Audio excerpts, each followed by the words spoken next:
আমি দিও আৰু তাত চাৰ্কাছ দেখুৱাবলৈ যোৱা নাই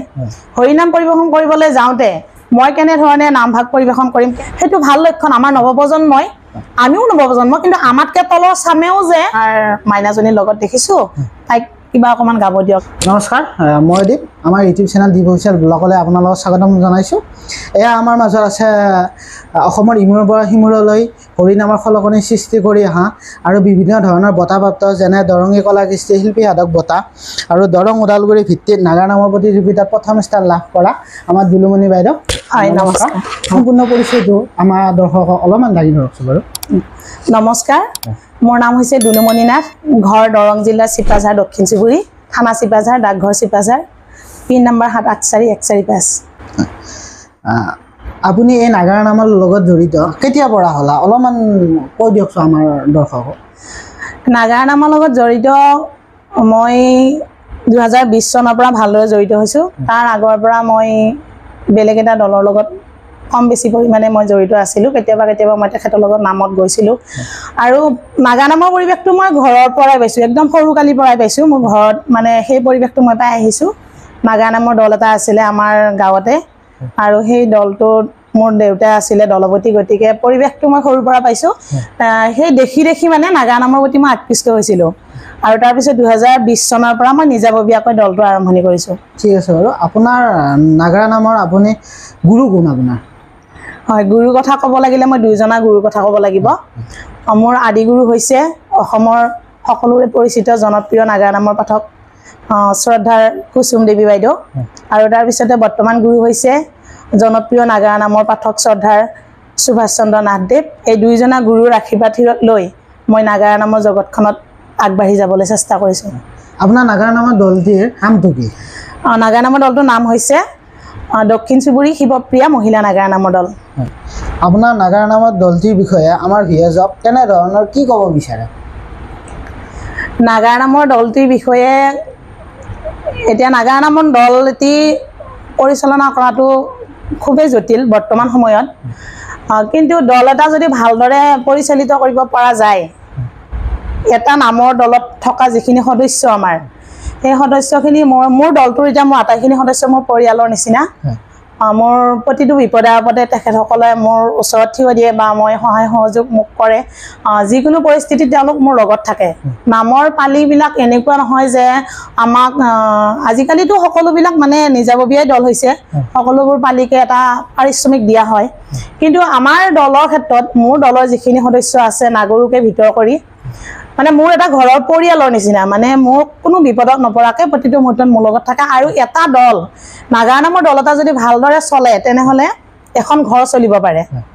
যদি মানে ৰেগুলাৰ নাম থাকে বা ছিজনৰ নামখিনি গাব পৰা যায় গতিকে সেই হিচাপে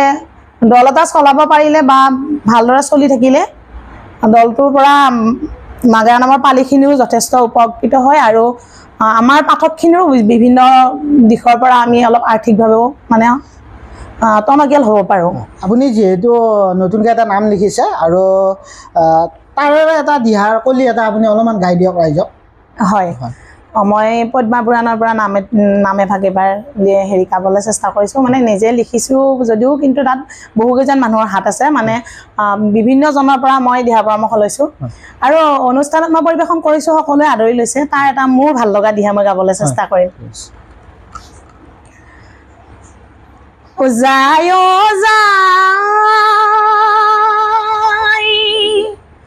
বেউলা চলি যায় উজনিৰ সুতেৰে বেউলা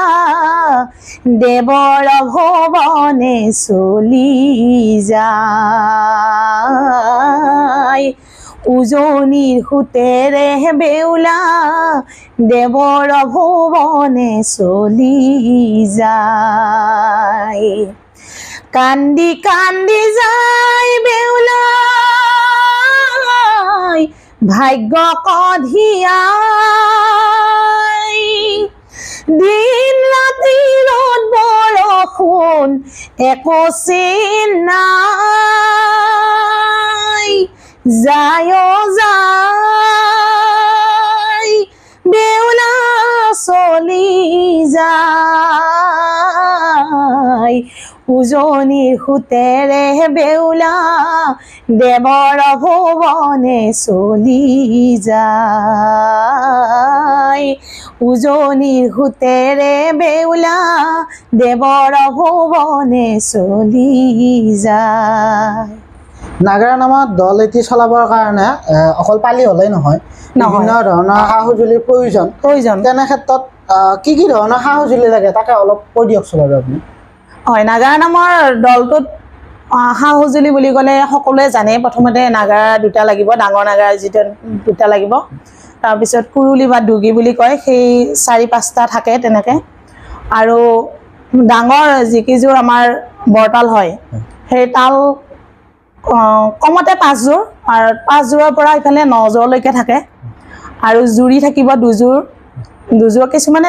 3যোৰো বজায় বা 2যোৰ বা এযোৰেও চলি যায় এযোৰ জুৰি হ'লেও চলি যায় তাৰপিছত এইখিনি বস্তু মানে আমাৰ নাগাৰা নামত ব্যৱহাৰ হয় হয় এটা আজিকালি নাগাৰা নাম বুলি কোৱাৰ লগে লগে আজিকালি এনেকুৱা ধৰণৰ কিছুমান বস্তু হৈছে যেনেকুৱা উদাহৰণ হিচাপত আজিকালি নৱপ্ৰজন্ম কিছুমান এনেকুৱা উঠি আহিছে নাগাৰা নামৰ লগত জড়িত হৈছে আৰু কিছু ক্ষেত্ৰত বিকৃত ৰূপলৈ নিব বিচাৰিছে বা লৈ গৈছে কিছুমানে তাৰ বিষয়ত আপুনি কি ক'ব নৱপ্ৰজন্ম বুলি ক'লে আচলতে মই নৱপ্ৰজন্মৰে পাঠক মই নৱপ্ৰজন্ময়ে হয় মোতকৈ বহু জ্যেষ্ঠ পাঠক আছে আমাৰ সন্মানীয় কিন্তু বিকৃত কৰা কথাটো ক'বলৈ গ'লে মোৰ ধাৰণা সেইটো মোৰ দৃষ্টিভংগীৰে মই ক'ব খোজো বিকৃত হ'বলৈ গ'লে অকল নাগাৰা নামৰ সেই দলটো বা পাঠকজনৰে ভুল বুলি মই ক'ব নাযাওঁ কাৰণ যদি বিকৃত কৰিছে মই যদি বিকৃত ৰূপত নাগাৰা নাম পৰিৱেশন কৰিছোঁ দৰ্শকখিনিও তাত 100% সহযোগ কৰিছে যদি মোৰ ভুলটো মই নাম পৰিৱেশন কৰি থকাৰ পিছত বা মই অনুষ্ঠান কৰি থকা সময়তে যদি মোৰ দৰ্শকখিনিয়ে বা আমাক আমন্ত্ৰণ কৰা মানে বিষয়ববীয়া কমিটি মানুহখিনিয়ে যদি কৈ দিয়ে আপুনি এনেকুৱা নাম পৰিৱেশন কৰক আমি এনেকুৱা নামহে বিচাৰোঁ এনেকুৱা ধৰণে হৰি নাম পৰিৱেশন কৰিলে ভাল লাগে বা আপুনি এনেকুৱা অলপ বিকৃত কৰিছে হৰি নামক বিকৃত কৰাত মানে বাধা দিব পৰা বা ক'ব পৰা অধিকাৰ সকলোৰে আছে গতিকে মই বিকৃত কৰাৰ ওপৰত মই বিশেষ ক'ব নাযাওঁ কিন্তু আমি নিজে জানিব লাগে হৰি নাম এটা আধ্যাত্মিক বস্তু ভক্তি ৰস তাত মানে নিৰ্গত কৰিব লাগে তাক আধ্যাত্মিক ভাৱত সম্পূৰ্ণ ভক্তি ভাৱত নামভাগ পৰিৱেশন কৰিলে মই ভাল বুলি ভাবোঁ আজিকালি আপুনিও নৱপ্ৰজন্মৰ এতিয়া বৰ্তমান এনেকুৱা হৈছে নৱপ্ৰজন্মৰ কিছুমান পাঠক ওলাইছে কিন্তু মানে বিকৃত ৰূপ বুলি ক'লে এনেকুৱা এটা হৈ গৈছে হৰি নামৰ যিটো ভক্তি থাকিব লাগে এই নামটোত এই ভক্তিটো আজিকালি নোহোৱা হৈ গৈছে সেইটো বিষয়ে কি ক'ব আপুনি সেইটো নিজৰ বিবেক বিবেচনা সকলোৰে থাকে যিহেতু হৰিনাম পৰিৱেশন কৰিবলৈ গৈছোঁ আমিতো আৰু তাত চাৰ্কাছ দেখুৱাবলৈ যোৱা নাই হৰিনাম পৰিৱেশন কৰিবলৈ যাওঁতে মই কেনেধৰণে নামভাগ পৰিৱেশন কৰিম কেনেকৈ মই দৰ্শকৰ মাজত সেই নামভাগৰ পৰা এটা মেছেজ দিব পাৰিম বা মোৰ পৰিৱেশন শৈলী কেনেকুৱা হ'ব লাগিব সেইটো নিজৰ বিবেকে মানে ক'ব লাগিব তেওঁ নিজকে প্ৰশ্ন কৰিব লাগিব মই যিটো নাম পৰিৱেশন কৰি আছোঁ এইটো আচলতে আধ্যাত্মিক ৰস ইয়াত আছেনে নাই মই বিকৃত কৰিছোঁ নেকি বা মোৰ বস্তুখিনিৰ পৰা মোৰ পিছৰ চামটোৰ কিবা অপকাৰ হ'ব নেকি বা মোৰ ওপৰৰ জ্যেষ্ঠখিনিয়ে আঘাত পাব নেকি যেহেতু বহু কষ্ট কৰি আমাৰ পূৰ্বপুৰুষসকলে এই নাগাৰা নামটো মানে সৃষ্টি কৰি আমাৰ হাতত দি গৈছে আমি তাক মানে সংৰক্ষণ কৰাটো বা প্ৰচাৰ প্ৰসাৰ কৰাটো আমাৰ দায়িত্ব গতিকে সকলোৱে নাগাৰা নামক নাগাৰা নাম হিচাপে থাকিব দিলে ভাল পাওঁ নাগাৰা নাম কি আৰু এইটো যে নৱপ্ৰজন্মই ধৰি ৰাখিব বিচাৰিছে এইটো বিষয়ে কোৱাচোন অলপ নাগাৰা নাম হৈছে এতিয়া আমাৰ পুথি মানে গীতা ভাগৱত ৰামায়ণ মহাভাৰত এইবিলাকৰ পৰা এটা এক কাহিনী বা আখ্যান এই কাহিনী বা আখ্যানটো এজন অভিযোজকে মানে তাৰ পৰা কাহিনীভাগ লৈ সেইটো মানে দিহা পদ মানে তাত সংযুক্ত কৰি আৰু মানে এটা নামৰ মানে সৃষ্টি কৰে নাগাৰা নাম এটা মানে তৈয়াৰ কৰি উলিয়ায় আৰু সেই নামটো তাত বিভিন্ন মানে আমাৰ যিখিনি বাদ্যযন্ত্ৰ লাগে নাগাৰা নামত সেইখিনি জৰিয়তে মানে বিভিন্ন ধৰণৰ অংগী ভংগী নাটকীয় মানে পাঠকজনে একক অভিনয় কৰিব লাগে হঠাৎ পাঠকজনে মানে কেঁচুৱা এটা হ'ব লাগে বা বৃদ্ধ ৰূপ এটা ল'ব লাগে ৰজা হ'ব লাগে পটককৈ ৰাণী হ'ব লাগে এনেকুৱা সেইটো একক অভিনয় গতিকে সেই একক অভিনয়ৰ জৰিয়তে সমাজলৈ মানে সেই যেহেতু পুথিৰ ভাষাখিনি বজ্ৰাৱলীত থাকে বিভিন্ন মানুহে বুজি নাপায় গতিকে বজ্ৰাৱলী ভাষাত যেতিয়া পুথিখন এজন মানে পাঠকে পাঠ কৰি থাকে হয়তো সকলোৱে বুজি নাপায় নাগাৰা নামৰ জৰিয়তে তাত মানে অকণমান মানে হাস্য মধুৰ বা কৰুণ ৰস বা বীৰ ৰস আটাইখিনি বস্তু তাত মিহলি কৰি মানে আমি ৰাইজৰ মাজত প্ৰচাৰ কৰাটো সেইটোৱে নাগাৰা নাম। নাগাৰা নামত আমি পৌৰাণিক যিটো আপুনি কথা ক'লে পুথিৰ পৰা যিহেতু মানে কিছুমান কাটি আনি পেলাই নাম তৈয়াৰ কৰা হয় বা বনোৱা হয়, সেই ক্ষেত্ৰত অকল নামটো হ'লেই নহ'ব, দিহা বা পদ তাতে থাকে। গতিকে সেইটো বিষয়ত অলপমান কওকচোন আপুনি, দিহা বা পদ কাক বোলে? এতিয়া দিহা বা পদ কাক বুলি ক'লে নামৰ মানে দিহাটোৱে গুৰি ধৰে, নাম ভাগ আগবঢ়াই নিয়াত দিহা ভাগে গুৰি ধৰে। নামৰ প্ৰথম আৰম্ভণিটো আপোনাৰ ঘূৰ্ণিটোৰে আৰম্ভ হ'ব। ঘূৰ্ণিটো গোৱাৰ পিছত ঘূৰ্ণিটো গাই দিলে তাৰপিছত ঘূৰ্ণিৰ পদ আহিব। সেইখিনি মানে ৰাইজক উদ্দেশ্য কৰি বা প্ৰভু ভগৱন্তক বা গুৰুজনাক স্মৰণ কৰি গোৱা যায়, সেইখিনি ঘূৰ্ণিত গ'ল। তাৰপিছত দিহা ভাগে আগভাগ লৈ সেই নামভাগ আগবঢ়াই নিয়াত পৰ্যায়ক্ৰমে তাৰমানে দিহা ভাগে তাৰমানে আগবঢ়াই, আৰু দিহা ভাগ দোহাৰে মানে পালিয়ে দিহা ভাগ পাঠকে গালে, গোৱাৰ পিছত পালিয়ে আকৌ মানে সেইটো পুনৰাই দোহাৰে। তাৰপিছত দিয়াৰ পিছত পদ আহে। পদখিনি আপোনাৰ থিয় পদ থাকিব, তাৰপিছতে খৰ পদ থাকিব, এনেকৈ মানে পৰ্যায়ক্ৰমে গৈ থাকে। আৰু আপুনি সুধিছিলে মোক নৱপ্ৰজন্মই মানে নাগাৰা নামটো আদৰি লৈছে, এইটো খুব ভাল লক্ষণ। আমাৰ নৱপ্ৰজন্ম বিভিন্ন নামৰ দল এতিয়া আৰম্ভ হৈছে। আমি দেখিব পাইছোঁ মানে বিভিন্ন জেগাত মানে খুব কম বয়সৰ ল'ৰা ছোৱালীয়ে নাগাৰা নামৰ মাজত সোমাই পৰিছে, নাগাৰা নামটো আঁকোৱালি লৈছে, সেইটো ভাল লক্ষণ। আমাৰ নৱপ্ৰজন্মই, আমিও নৱপ্ৰজন্ম, কিন্তু আমাতকৈ তলৰ চামেও যে নাগাৰা নামটো আদৰি লৈছে, নাগাৰা নামক মানে প্ৰাধান্য দিছে, সেইটো ভাল বুলি মই ভাবিছোঁ। মানে এইটো ভাল এটা মানে লক্ষণ দেখা দিছে। আপুনি নাগাৰা নামৰ লগত কিমান চনৰ পৰা, কেতিয়াৰ পৰা জড়িত? মই নাগাৰা নামৰ লগত 2020 চনৰ পৰা মানে ওতঃপ্ৰোতভাৱে জড়িত। মানে নিজাববীয়াকৈ মই দলটো 2020 চনত মানে মই হেৰি কৰিছোঁ, আৰম্ভণি কৰিছোঁ। আপোনাৰ দলটিত কিমানজন সদস্য বা সদস্যাক সংস্থাপন দি আছে, বা আপোনাৰ দলৰ বিশেষকৈ সদস্য বা সদস্যাৰ সংখ্যাটো কিমান? মোৰ দলত আপোনাৰ পালি 11 জনী আছে, তাৰপিছত নাগৰ 2জন আছে, আৰু জুৰিবাদক তাল বজোৱাকৈ এনেকৈ 2জন গৈছে, আৰু মই যাওঁ। এনেকৈ আমাৰ দলটোত প্ৰায় 14 জনীয়া এটা দল। আপুনি যিহেতু অসমৰ ইমূৰৰ পৰা সিমূৰলৈ বিভিন্ন জেগাত নাম পৰিৱেশন কৰি আহিছে, তেনে ক্ষেত্ৰত আপুনি ৰাইজৰ মাজৰ পৰা কেনেকুৱা ধৰণৰ সন্মান পাবলৈ সক্ষম হৈছে, তাৰ বিষয়ে আমাৰ দৰ্শকক অলপমান কৈ দিয়ক। হয়, বিভিন্ন জেগাত নাম পৰিৱেশন কৰিছোঁ, বিভিন্ন জেগাত বিভিন্ন অভিজ্ঞতাও পাইছোঁ, বিভিন্ন জেগাত নাম পৰিৱেশন কৰিছোঁ। এতিয়া সততে নামবিলাক মনলৈ নাহে বাৰু। বৰপেটাৰ পৰা নলবাৰী, বাক্সাৰ পৰা সিফালে তেজপুৰ, নগাঁৱৰ পৰা ভিতৰ কৰি দৰং জিলাতো বিভিন্ন জেগাত পৰিৱেশন কৰিছোঁ, আৰু কোনোদিন দৰ্শকৰ পৰা মানে বিতৰ্কিত মন্তব্য পোৱা নাই। যিমান নাম গাইছোঁ এতিয়ালৈকে মোৰ জীৱনত, যিকেইখন নাম অনুষ্ঠান কৰিছোঁ, মানে দৰ্শকৰ বিপুল সঁহাৰি পাইছোঁ, বহুত মৰম পাইছোঁ, ৰাইজৰ মৰম পাইছোঁ, আশীৰ্বাদ পাইছোঁ, আৰু এনেদৰে আগলৈ আৰু দৰ্শকৰ আশীৰ্বাদৰ মাজত থাকি, মৰমৰ মাজত থাকি নাম গাবলৈ মই আশা কৰোঁ। হয়, আমি জনা মানে আপুনি বিভিন্ন ধৰণৰ সন্মান পাবলৈ সক্ষম হৈছে হৰিনামৰ ক্ষেত্ৰত। তেনে ক্ষেত্ৰত কেনেকুৱা ধৰণৰ সন্মান পাবলৈ সক্ষম হৈছে, আমাৰ দৰ্শকক অলপমান কৈ দিয়কচোন বাৰু। বিভিন্ন সন্মান বুলি ক'লে ঠিক তেনেকুৱা নহয়, কিন্তু ৰাইজৰ যিটো মৰম সেইটোৱে আমাৰ কাৰণে সন্মান। তথাপি মই যিহেতু নাগাৰা নামক বাদে আৰু কেইটামান কৃষ্টিৰ লগত জড়িত, এইফালে মই দৰঙী কলাকৃষ্টি উন্নয়ন সংঘৰ পৰা, চিপাঝাৰ দৰঙী কলাকৃষ্টি উন্নয়ন সংঘৰ পৰা মই শিল্পী সাধক বঁটা পাইছোঁ। লগতে প্ৰশাসনৰ ফালৰ পৰা আমাৰ পথৰুঘাটত এই দৰং ওদালগুৰি ভিত্তিত নাগাৰা নামৰ প্ৰতিযোগিতা পাতিছিলে, তাত মই মহিলা শাখাত প্ৰথম পুৰস্কাৰ পাবলৈ সক্ষম হৈছোঁ। আৰু আপোনাৰ ছাত্ৰ সন্থাৰ মানে অধিৱেশনত সদৌ অসম ভিত্তিত বিয়ানাম প্ৰতিযোগিতা হৈছিলে, তাতো মই প্ৰথম পুৰস্কাৰ পাবলৈ সক্ষম হৈছোঁ। এনেদৰে বিভিন্ন অনুষ্ঠানত মই পৰিৱেশন কৰিছোঁ, আৰু ৰাইজৰ পৰা মই এনেদৰে মৰম পাইছোঁ, আশীৰ্বাদ পাইছোঁ। এইখিনিয়ে মোৰ কাৰণে সন্মান। এতিয়া আপোনাৰ এনেকুৱা হৈছে নেকি কেতিয়াবা দলটো খোলা মানে দলটো পৰিচালনা কৰাত বা কিবা কৰাত কিবা ধৰণৰ অসুবিধা হৈছে, বা তেনেকুৱা কিবা সমস্যাত আপুনি পৰিছে নেকি? দলটোৰ ক্ষেত্ৰত তেনেকুৱা সমস্যা